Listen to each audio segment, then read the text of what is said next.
saya Vivi Wijayanti dan kalian bisa memanggil saya dengan Vivi. Nah, di sini saya ingin men-sharing nih sama teman-teman tentang materi apa itu coaching dan bagaimana cara coaching. Kenapa coaching itu penting? Mari kita lihat. Seorang pengawas memiliki rata-rata 3 orang foreman. Nah, masing-masing foreman itu memiliki kurang lebih sekitar 7 anak buah. Berarti seorang pengawas itu harus bisa menghandle minimal 24 orang. Nah, setiap harinya kita akan selalu menangani anak buah itu, yang setiap harinya juga kita juga jagain, kita awasin. Nah, di sini kita akan belajar bagaimana menjadi seorang atasan dan meng-coach mereka. Pertanyaannya adalah, kenapa banyak dari teman-teman kita yang ternyata resign ataupun meninggalkan pekerjaan karena alasan lain?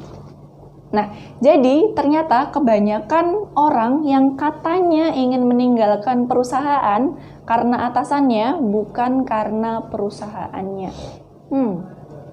Nah, ternyata teman-teman, menurut penelitian dari Gallup yang terkenal di Amerika Serikat, 50% karyawan di dunia ini gets away atau resign itu bukan karena alasan lain, melainkan karena alasan atasannya. Kenapa 50% begitu? Nah, 50, misalnya nih ada 100 orang karyawan yang bekerja di suatu perusahaan. Ternyata 50 orang diantaranya itu meninggalkan pekerjaannya karena faktor atasan. Nah, banyak orang meninggalkan perusahaannya karena faktor atasannya tadi. Kira-kira kenapa ya? Karena kita sebagai bawahan itu ternyata tidak bisa memilih mau atasan kita itu seperti apa. Bener nggak? Kita nggak bisa memilih atasan kita nanti orang seperti apa. Nah, misalnya ada karyawan yang mau dimutasi. Menolak. Kenapa? Karena tidak mau dimutasi ke suatu tempat X tentunya. Berarti ini adalah salah satu alasan kenapa orang itu meninggalkan perusahaannya. Karena atasannya. Tentu keputusan untuk adanya proses mutasi dan sebagainya itu terbit dari atasan langsung. Begitu. Jadi, di sini nanti ada grafiknya teman-teman, bisa dilihat di samping saya. Grafik penelitian dari Gallup, atasan atau manajer itu bertanggung jawab 70% terhadap employee engagement dengan perusahaan. 70% loh teman-teman, bukan angka yang sedikit. Dan ternyata 30% diantaranya itu karena faktor pribadi, karena urusan pribadi.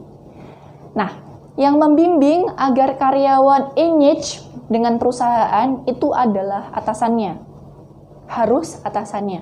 Begitu menjadi atasan ditinggalkan oleh karyawan talent itu adalah sesuatu yang menyakitkan.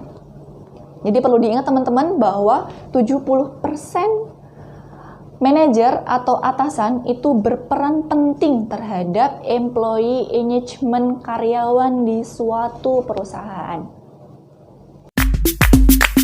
Itu adalah bukti-bukti saintis bahwa ternyata fakta itu ada teman-teman. Nah, menurut Andy Grove, mantan CEO Intel, dia bilang bahwa 90 menit mengobrol hanya berdua saja atau 4 mata itu bisa membuat 2 minggu pekerjaan itu bisa lebih produktif. Kenapa seperti itu? Karena dia punya waktu bahwa dia merasa dihargai oleh atasannya. Pekerjaannya, kecapeannya, letihnya, seperti itu ternyata dibayar atau mendapatkan penghargaan dari atasannya. Hal itu akan membuat anak buah kita itu merasa dihargai. Begitu. Jadi anak buah itu merasa bahwa dirinya juga dihargai kerja kerasnya. Nah, jadi kasih waktu untuk bisa ngobrol berdua dengan anak buah. Apapun obrolannya, kecuali saat sibuk loh ya, itu bisa dikondisional.